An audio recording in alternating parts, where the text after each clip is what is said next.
Nigeria leads African agenda. The 2025 Tokyo International Conference targets expansion of trade volume with Japan.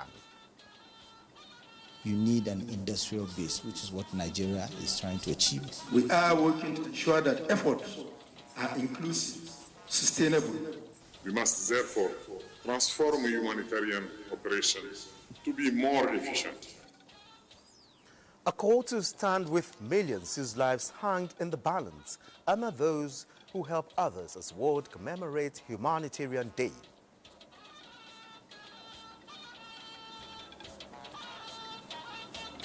Food security, soil scientists and agriculturists advocate adoption of climate-smart technology. Prefer solutions that will help to reinvigorate the environment. Hello and welcome to the Network News. I am Olajide Bello. Joining me from Lagos is Adiola Komiakere, and Benny will keep us up to speed with happenings in the world of business. Benny, what's trending? Well, sharing news as more governors commit to attracting investment, not just for the growth of the national economy, but also the economies of the subnationals. Many thanks, Benny. And of course, Badi Adele will give us a tip of the iceberg in the world of sports. Badi?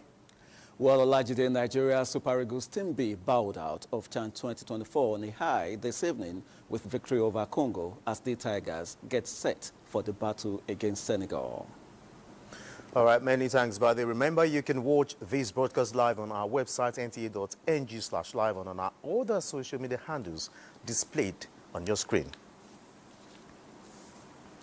Nigeria is hoping to expand its $1 billion trade volume with Japan as it also leads African agenda to the 2025 Tokyo International Conference on African Development TICAD. President Bola Tinubu, in his first appearance, is leading Nigeria's delegation to the 9th edition of the conference, opening this Wednesday in Yokohama. State House correspondent Musbah Dan Wahab reports. Japan-Africa partnership born in 1993 is set to witness a new approach toward addressing developmental issues on the Black continent. Under the Tickets 9 blanket theme, co-create innovative solutions with Africa, the parties aim to reaffirm commitment to the long-term collaborations with focus on Africa's economic transformation and improvements in the business environment and institutions through private investments and innovation. In the case of Nigeria, in the decades of bilaterals, Japan-Nigeria partnership has manifested in the agricultural and power sectors with trade volume at about $1 billion. And of course, Nigeria exports huge amounts of hydrocarbons to Japan. So we're looking to expand that. You need an industrial base, which is what Nigeria is trying to achieve, which is what President Tinubu is committed to. And that way we can create those jobs for our teeming youths, tackle the issue of unemployment, and of course the macroeconomic reforms of President Tinubu are already in progress, and we're beginning to feel the positive effects. Continental and global politics are also at stake as Nigeria is hoping for the support of the third largest economy in the world as it aims to strengthen its leading role in Africa with aspiration for seats in global organs, including the United Nations Security Council. So that it leads the way in providing that restructuring of the global financial architecture so that the whole continent would benefit, so that Africa would benefit, and we need to be on the decision-making tables of the world, which is why we need that position in the United Nations Security Council. President Bola Tinubu in Yokohama is expected to lead African Voice at the conference in addition to bilaterals and meetings with chief executive officers of some Japanese companies with investments in Nigeria. In Yokohama, Musbah Dan Wahab, NTA News. It's 19th August and the world today marks Humanitarian Day. a time to honor those who help others and to stand with the millions of people whose lives hang in the balance. In this report, Ruth Aguela takes a look at government interventions in bridging the gap from humanitarian crisis. They're called to serve, service for humanity, providing succor to vulnerable groups in war-torn regions or disaster-torn communities. Today, the world celebrates their doggedness, resilience in the face of adversity as they continue to strive for a better society.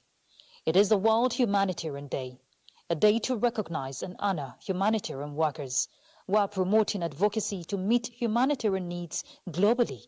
For Nigeria, the growing concern for displacement that continues to breed as a result of natural and man-made disasters continues to wreak havoc across communities, poses concern for the humanitarian actors.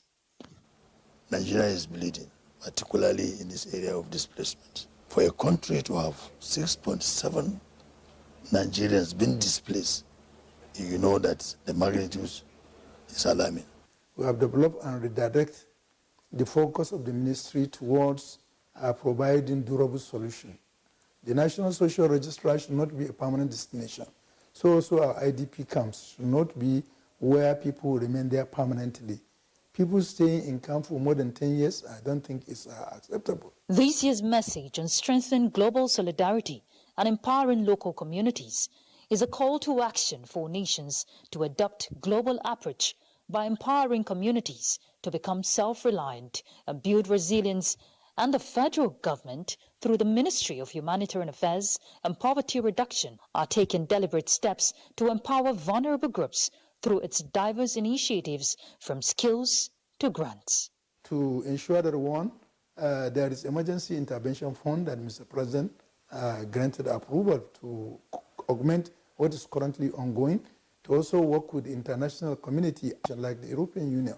In the next few days, we are going to reach out to almost 2,199,000 91,000 Nigerians with a rapid cash transfer that will be to the tune of almost 54 billion through the National Social Investment Program Agency, the NSPA, through our government enterprises and empowerment program. As the world celebrates this day, it is a call to action to protect those who really matters, who put their lives on the line. And for those who will be at the brunt, it is a time for all to act for humanity. In Abuja, Ruth Aguela, NTA News. While as resources are shrinking globally and malnutrition increasing, the United Nations Office for the Coordination of Humanitarian Affairs has called on key players to support government efforts to save millions of lives in the face of humanitarian crises. This was emphasized during a stakeholders' engagement in partnership with the Ministry of Humanitarian Affairs and Poverty Reduction to mark the activities in Abuja. Ruth Aguela again reports. It's been 22 years since the attack of aid workers in Baghdad that saw the birth of the World Humanitarian Day by the United Nations. And these humanitarian actors have gathered to not just honor aid workers, but advocate for the protection of humanitarian workers, strengthen collaborations, enhance interventions to mitigate shocks, and bridge gaps that put a strain on humanitarian interventions in Nigeria. Humanitarian financing is collapsing. We must therefore transform humanitarian operation to be more efficient, more transparent, and more accountable. If we succeed in this reset, communities will not only recover, they will lead. Aid dependency will decline. Humanitarian emergencies will become the exception, not the norm. Recognizing the challenges faced in meeting humanitarian needs across the country, the ministry reiterates federal government commitment to restore livelihoods to vulnerable groups, to change the narrative through durable solutions. The ministry is committed to developing humanitarian policies, providing effective coordination of national and international humanitarian intervention, and implementing emergency-related policies. We are working to ensure that efforts are inclusive, sustainable. We urgently call for the protection of humanitarian workers A joint action by all parties with a pledge to build safe societies through peace initiatives and commitment to prioritize life-saving humanitarian interventions and restore hope among vulnerable groups across the country. In Abuja, Ruth Aguele, NTA News. The Defense Headquarters, in a significant move to strengthen civil-military relations and foster trust with host communities in Nigeria, extended humanitarian and medical services to residents of Paduma, a community located within the Federal Capital Territory, Abuja. Our defense correspondent reports on the outreach program. The sun decided to shine brighter at Paduma community as the Defense Civil-Military Relations and the Defense and Police Officers' Wives Association brought vital health services and essential supplies directly to the doorsteps of the people, many of whom lack easy access to basic health care and social support. The military hopes to deepen public cooperation, which is crucial in addressing internal security challenges. The Chief of Defense Staff, General Christopher Agbabe Musa, takes humanity and human security as one of his focal points. So noting that the world celebrates the World Humanitarian Day worldwide today, he made it a point of duty for us to identify a community and send palliatives to them, just to show them love, to show them empathy. By the time you show love, others copy what you're doing. And if we live with love, then the world goes around, there's peace. Especially these soldiers, they have been trained for us. If there's any emergency, we normally call them and they'll assist without delay or wasting time. They are trying. I feel very, very fine because my eye is paining me. Today they give me eyeglass. The Paduma outreach stands as a testament to the Defense Headquarters' commitment to national unity, peace building and inclusive development.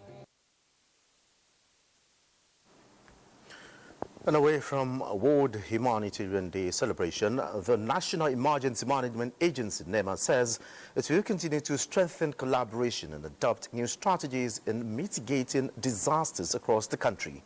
Director General of the agency, Zubaida Umar, stated this at a workshop on disaster risk reduction, documenting collaboration with United Nations Development Programme.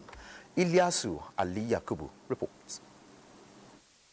Disaster risk reduction mechanisms is a strategy introduced by the United Nations General Assembly in 2014 to change the narrative of disaster management from reactive to proactive for effective mitigation of the menace.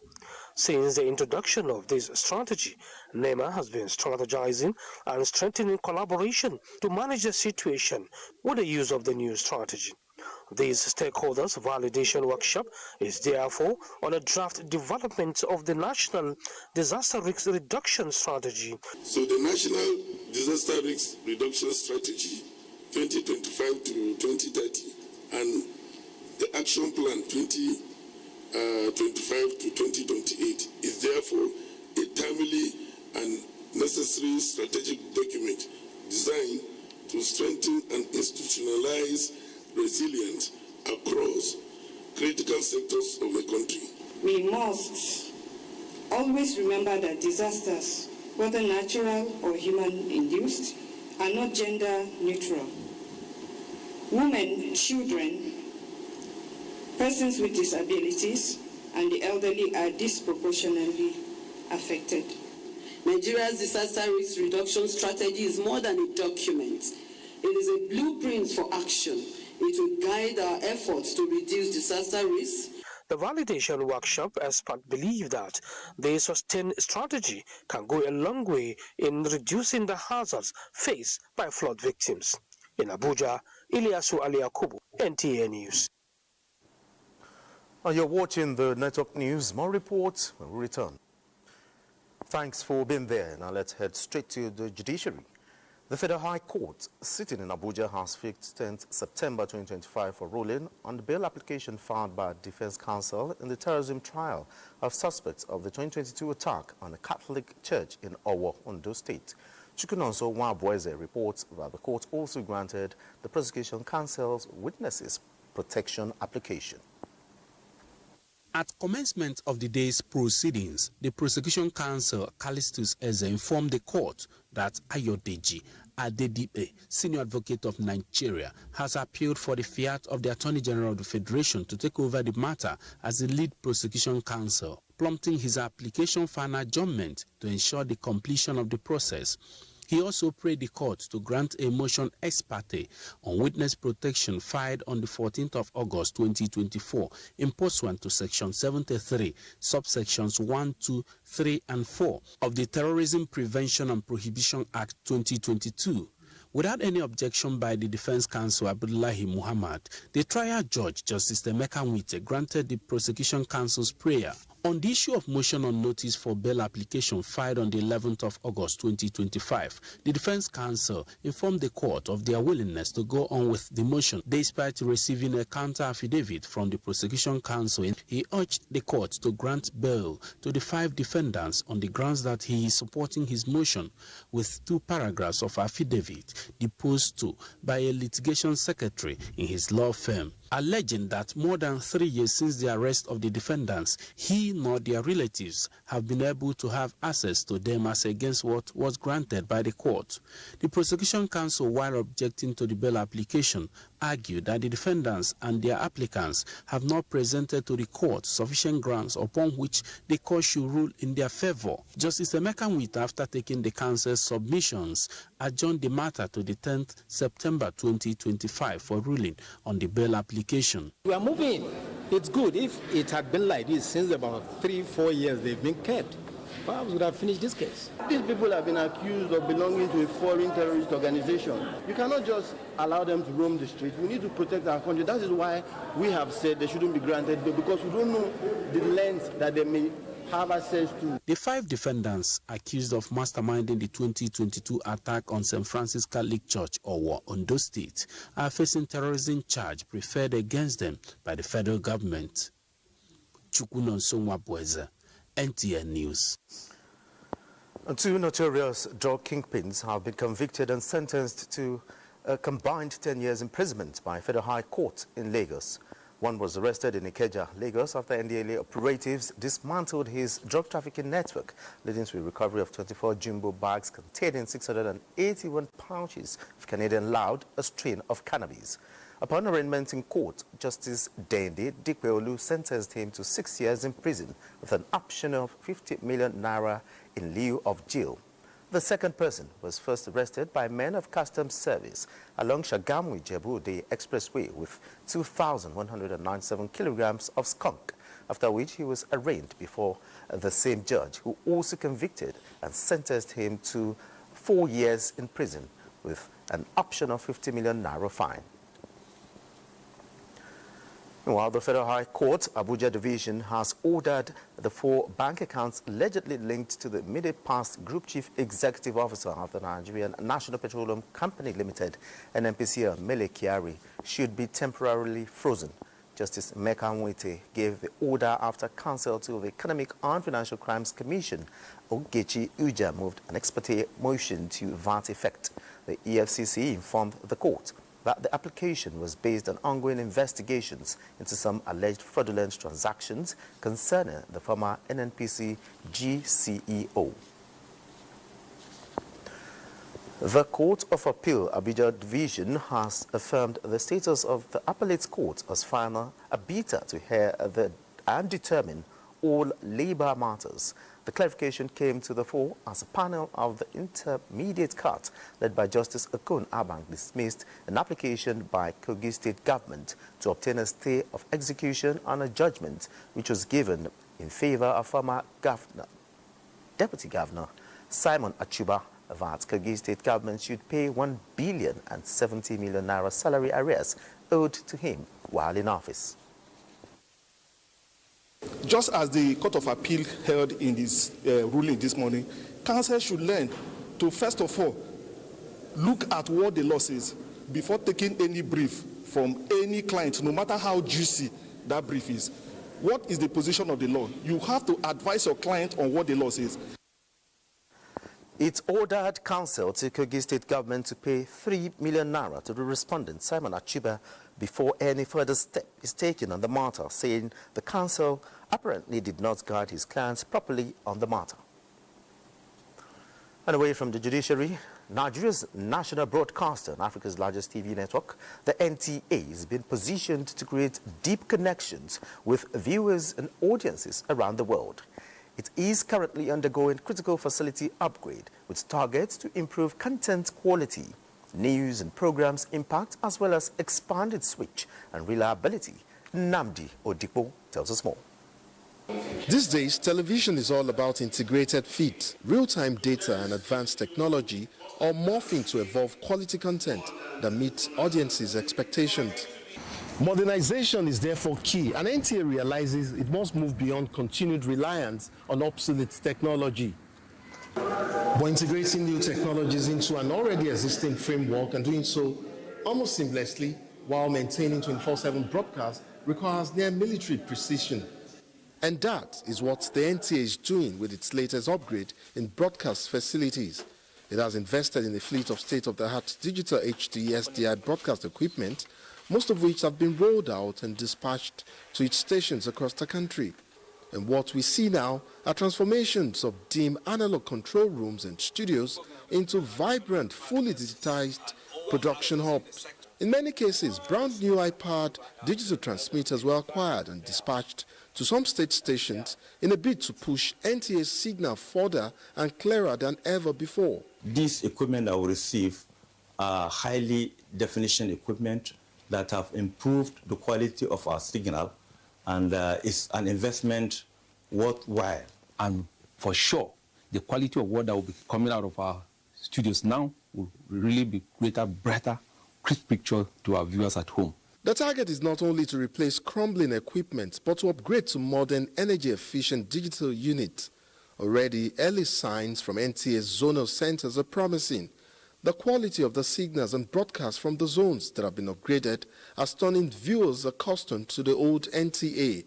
And to guarantee broadcasts stay on air, come rain or shine, grid or no grid, massive solar power plants like the 60 kVA systems in Enugu have been set up to ensure power reliability. With that, we have tackled the issue of power outage. We received 3 JVC cameras. We received 2 55-inch monitors, tripods, an editing system that is called Think Station, LED lights, vision and audio mixers, and other accessories that are very, very useful. The equipment will no doubt enhance our output, our productions, and give us more leverage. So far, nearly 5 billion naira worth of investments have gone into this round of upgrade, and for NTA as the national broadcaster, that speaks to deeper issues beyond just ratings. For NTA, the imperatives are clear. To survive the times and competitive arena of media convergence, it must continue to balance its monumental legacy with an uncompromising digital future. In Abuja, Nnamdi Odipo, NTA News. A soil scientist and agriculturist advocating sensitization and fertilizer application and adoption of climate-smart agricultural technology towards attaining food security. This was discussed at the 2025 Annual Policy Dialogue on Soil, Climate and Agriculture Sustainability held in Abuja. Musa Baba Aliu reports. The multi-stakeholder forum is dedicated to advancing dialogue and action on soil health and the impact of climate change. Provide solutions that will help to reinvigorate the environment, and therefore towards a better health for all. The first topic addressed was fertilizer application and its effects on soil health. So we also take into consideration that some of these fertilizers might affect the soil. So what do we need to do at that point in time to look at what are the organic amendments we can add to them to minimize that impact of soil acidification and degradation. Discussions also focused on climate-smart agriculture as a potential solution to global warming. The Minister of State for Agriculture and Food Security, Dr. Alusabi Abdullahi, represented at the event, announced that a soil health policy has been drafted and will soon be made public. The annual policy dialogue on soil is expected to provide advisory guidance to the government and research institutions on effective soil management. Musa Baba Aliyu, NTA News. And away from agriculture, the International Human Rights Commission has conferred two of its highest honors on Jigawa State Governor Umar Namadi in recognition of his administration's stride in girl-child education, youth empowerment, and support for vulnerable groups. The award, the Order of the Pride of Africa and the 2025 Nelson Mandela Medal for the Long Walk to Freedom, are reserved for leaders who stand firmly with and for their people. Muhammad Musa Askira has the details. Umar Namadi of Jigawa State has added another feather to his cap, receiving international accolades for policies and programs that have touched lives across the state. The Order of the Pride of Africa and the Nelson Mandela Medal for the Long Walk to Freedom were presented to the governor in Dutse by the head of African Mission of the International Human Rights Commission, Tevlumun Innocent Ahure, who led a delegation to the state. The International Human Rights Commission's team had spent several days touring local government areas, assessing the grassroots impacts of the Namadi administration's initiatives, particularly in education, youth development and poverty alleviation. Jigawa State government has kept girl child education free completely. It's a very wonderful reason why this award is going to be bestowed today. Also, the persons living with disabilities, we will continue to work hard. We are their servant. We are supposed to serve them. And that is why all our policies are people's-oriented policies. The International Human Rights Commission noted that the awards are bestowed only on leaders whose commitments to human rights, equality, and community welfare mirrors the enduring legacy of Nelson Mandela. From Dutse, Muhammad Musa Askira, NTA News. And time to join Adiola in Lagos for stories making the rounds from the Center of Excellence. Good evening, Adiola. It's over to you. Rounds from... For the fourth edition of the Nigeria Electronic Media Content Exhibitions and Awards, NTA 2025, with the theme Sustainable Content Creation in a Fragmented Media Space.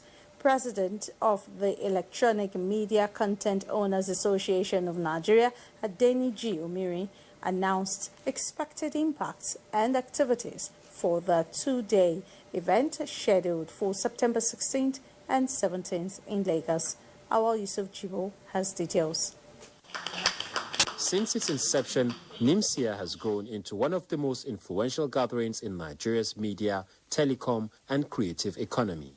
More than just an exhibition, it has become a marketplace for collaboration, a hub for innovation, and a celebration of excellence in television, film, radio, advertising, and digital platforms. By equipping our professionals, students, and emerging creators with these skills, we position Nigeria not just consumer of global media technology, but a producer of content and innovation that can stand on any stage in the world. To unlock the vast potential of Nigeria's creative economy, a major highlight of the 2025 edition is the introduction of the AI in Production Masterclass. Co-creating with machines, harnessing artificial intelligence in video editing, scripting, graphics, cinematography, content creation, audience engagement, and workflow optimization. If you are entering your content for any category, please do well to also give us access to that platform, because sometimes people even enter and you cannot access their content. Broadcasters, advertisers, agencies, brand custodians, content creators, tech innovators, investors, and policy makers have been urged to participate in NIMSIA 2025. In Lagos, Awal Yusuf Jibo, NTA News. Gender-based violence can be a very excruciating experience for victims, with many needing psychological support to heal from their traumatic experiences, from physical to emotional torture. efforts to change these unwanted narrative, experts say, rely majorly on reporting and public enlightenment on the harmful effect it has on the society. Joao Pokbola has the report. Gender-based violence is a thorny issue the nation has been grappling with. Reports from various law enforcement agencies and non-governmental organizations reveal that there are numerous cases of attacks on vulnerable persons by their spouses, which has claimed more than 10 lives this year alone. This is not limited to physical abuse, as in some cases the aggressors inflict emotional torture, which has far-reaching impact on mental health. In Lagos, the Domestic and Sexual Violence Agency has been working to change this unwanted narrative through synergy with major stakeholders, but breaking the culture of silence, experts say, is essential to achieve the desired impact. We can't afford to continue to play the ostrich. We can't afford to continue to act as if it's not happening. We believe that we are gradually breaking the culture of silence in Lagos. If you look at our data, we see that we are recording steady increase of formal and informal reporting of cases. The police has an active unit on gender violence, which has been reviewing and responding to reported cases. And lots of reports. The issue is, do they follow through? We have a problem in that regard. People come forward to report, and when it's time to go testify in court, some people back out. So we need to sensitize people. We've been doing that, but we need to sensitize people more on the need to follow through with the prosecution. Stakeholders unanimously agreed that only concerted and consistent efforts will end the anomaly. In Lagos, Joel Bukbola, NTA News. And we're done with our contributions from Lagos. Good to have you here at this time. Now we talk business. The Nigerian Governors Forum is strengthening partnership with key players across sectors through project financing. This is to secure credible investment opportunities for states. This is coming to fruition following the official launch of Investopedia, a pool of investment vehicles to widen cash inflows for rapid growth and transformation. Abubakar Akwanga reports. From the center of the organized private sector in Lagos, Nigeria, to the Asian commercial city of Kano, and from the oil-rich state of Rivers to the food basket in Benue, the potential goes beyond geopolitical spread. Now, Chairman Nigerian Governors Forum Abdulrazak Abdurrahman said 36 state governors under the initiative of Investopedia are pioneering and steering the wheel of investment. It is not just a catalog, it is an entry point showing investors not only where to invest, but also how to invest in Nigeria. We are no longer just discussing potential, but presenting bankable pathways for global, African, and domestic capital. Captains of industry and accomplished business partners described the move as inspiring in driving a thorough process that will open a new vista of investment at subnational through continental and global trade frameworks. The Aspect Initiative convenes governors, premiers, mayors, and other sub-sovereign leaders across the African continent to facilitate the implementation of the African Continental Free Trade Area Agreement. Nigeria's strength comes from our states and local communities. Also, we establishing resilient healthcare programs. Unlocking private and public capital in utilizing resources, a catalyst for building solid infrastructure and creating millions of jobs for the future, as aptly captured in the theme, Nigeria's Investment Gateway. In Abuja, Abubakar Akwanga, NTA News.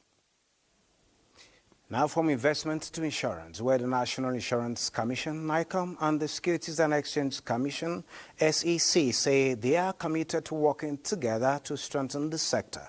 The Commissioner for Insurance, Olusegun Ayo Omusheyin, says recapitalization of the insurance industry is no longer an option, but a legislative mandate aimed at transforming institutions and improving service delivery. Speaking during a council visit to the Securities and Exchange Commission in Abuja, Omosheyin noted that the reform would reposition the sector for growth and sustainability. Director General of SEC, Dr. Emomotimi Agama, described the new act as a new dawn for the industry. He pledged the Commission's support, assuring NICOM of technical guidance and urging insurance operators to embrace digitalization to improve efficiency. And out to the markets. At this time, investors lost 1.33 trillion naira as market capitalization fell to 90.23 trillion naira. A total of 1.027 billion shares in 34,339 deals corresponding to market value of 17.649 billion naira were traded. Today's data shows 2% decline in volume, 17% improvement in turnover, but 10% decline in deals. On the aggregate, 129 listed equities participated in trading, ending with 26 gainers and 39 losers. That's it at this time. Thanks, Benny. It's always a pleasure doing business with you. Oh, sure. Always a pleasure. Now, 500 women in Gombe State woke up to a new chapter of possibility when they received 50,000 naira each to keep their businesses alive and provide for their families. Zara Umar Adamu reports that the gesture came from the First Lady, Senator Oluremi Tinubu, under her Renewed Hope Initiative's Economic Empowerment Program. It was indeed a day of renewed hope, as hundreds of women gathered to receive what many described as a lifeline. The program, a partnership between the Renewed Hope Initiative and the Tony Elimilu Foundation, is designed to provide beneficiaries with recapitalization grants to expand and sustain their small businesses. It is my firm belief that when you empower a woman, you empower a household, a community, and indeed a nation. Excited, the women believe the grant will not only strengthen their businesses, but also uplift their families. We appreciate you for this program. It's a wonderful program that came to Gombe. We really appreciate you. We thank you because you really showed love to us in Gombe. Mother who has a heart for all the women and families in Gombe State, and that's why she launched this program all the way from. So we appreciate and thank her. Everybody is now enjoying, as you can see in the hall. We say thank you. May the Lord bless her, bless her family, and bless our country, Nigeria. With the Renewed Hope Initiative gathering momentum, more women are getting the strength and capital to improve their economic future. Zara Umar Adamu, NTA News. And winners of the August 16th by-elections will receive certificates of return Thursday and Friday this week. INEC National Commissioner for Information, Sam Olumekon, statement says National Assembly members-elect will be presented with the certificates in Abuja and State Assembly members-elect at INEC state offices. The statement further clarifies that winners of the two court-ordered State Assembly rerun elections in Kano and Enugu have been declared. However, the Commission will conclude the Kaura Namuda South State constituency election of Zamfara State on Thursday, 21st of August 2025. Another break, Becca. Glad to know you're still there. Badi Adele standing by with details of happenings from the world of sports. Badi. Many thanks, Olajide. Let's begin with gymnastics, as TIG Gymnastics Club and LLNG Gymnastics Club have returned to the country after flying the nation's flag at the Africa Club Championship in South Africa. The teams who represented Nigeria at the continental event were warmly received on arrival by the chairman of the National Sports Commission, Shehu Diko. He praised their performances and urged them to remain committed to lifting the nation's colors even higher in future competitions. The championship, staged in Centurion, Pretoria, from August the 15th to 16th, featured more than 250 gymnasts drawn from top clubs across South Africa and Uganda. This shows that there's potentials in the sport, and if we continue to support and make sure they develop, probably Nigeria will be having medals in the future in the gymnastics sport. It feels nice, and I'm happy to be back here with these medals. This is my first international competition, and the fact that I was able to get at least one medal, I actually feel very good about it. I won 5 silver medals on all apparatus, including over. Moving on, the Ikogosi Road Race. And of course, that is the historic town of Ikogosi in Ekiti, which will be hosting the second edition of the Ikogosi 17.5-kilometer road race on November 8th, 2025. Famous for its warm springs, Ikogosi will again take center stage as Ekiti strengthens its profile in tourism and sports. Organized in partnership with the Ikogosi Marathon Initiative, the race will not only draw national and international attention, but also empower more than 500 youths and promote local artisans and SMEs. The event aligns with Governor Abiodun Oyebanji's vision to make Ekiti Nigeria's top destination for tourism and economic empowerment. Under his leadership, the state has seen major improvements in sports, infrastructure, revitalization of the local teams, and support for businesses. Let's quickly let you know that Nigeria bowed out of the African Nations Championship CHAN 2024 with a morale-boosting 2-0 win over Congo in Dar es Salaam. But it was not enough to rescue their campaign as Sudan and Senegal progressed from Group D. The result, sealed by goals from Anas Yusuf and Sikiru Alimi, restored some pride for the Super Eagles after back-to-back defeats had condemned them to an early elimination. Congo, who needed a win to keep their own hopes alive, were left devastated, finishing bottom of the pool. That does it on Sports Tonight. Let's now return to Olajide. Many thanks, Buddy. President Bola Tinubu extended his heartfelt condolences to Governor Ahmed Usman Ododo of Kogi State on the passing of his father, Ahmed Mohamed Sani Ododo. In a statement via the Special Advisor Information and Strategy, Bayon Onuga, the President stresses that his thoughts and prayers are with the Ododo family, friends and the people of Kogi State as they mourn the deceased. He prays for the peaceful repose of the soul of the departed and God's comfort for the bereaved family. The Nigeria Governors Forum, NGF, is saddened by the death of the father of Governor Ahmed Usman Ododo of Kogi State. The governor's father, Ahmed Mohamed Sani Ododo, died on Monday at the age of 83. In a statement by Kwara State Governor and NGF Chairman Abdurrahman Abdurrazak, the forum stands in firm solidarity with his family at this time of profound grief for the Ododo family. Also, the National Working Committee of the governing All Progressive Congress has also condoled with Governor Ahmed Usman Ododo over the death of his father. A statement signed by its National Publicity Secretary, Felix Morka, described the passing of the respected community leader in Okene local government area of Kogi State as a colossal loss, which has created a vacuum that will be difficult to fill. The APC prayed Almighty Allah to comfort the bereaved families and grant the deceased eternal rest. And following the recent passing of notable public affairs analyst Professor Otello Kuli, aged 83, an evening of tributes is to be held in his honor tomorrow, August 20th, at the Electoral Institute Annex Central Business District, Abuja. Time is 5 p.m. Service of songs will hold at 5 p.m. on Thursday, August 21st, at Cathedral Church of the Advent, Abuja. His body will lie in state at the same venue on Friday, while interment also holds the same day at the Gudu Cemetery.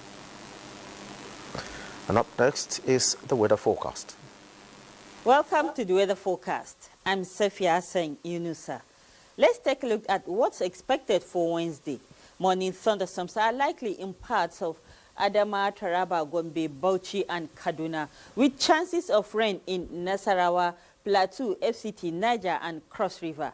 As we head into the afternoon, widespread thunderstorms with moderate rain are expected across the northern region, extending into the north-central cities. We also have chances of rain along the coastal cities, including parts of Ogun, Oshun, and Ebonyi.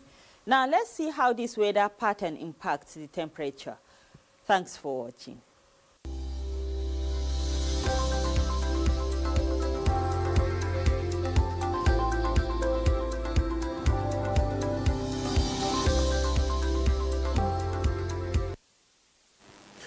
And that's it on the network news. Many thanks for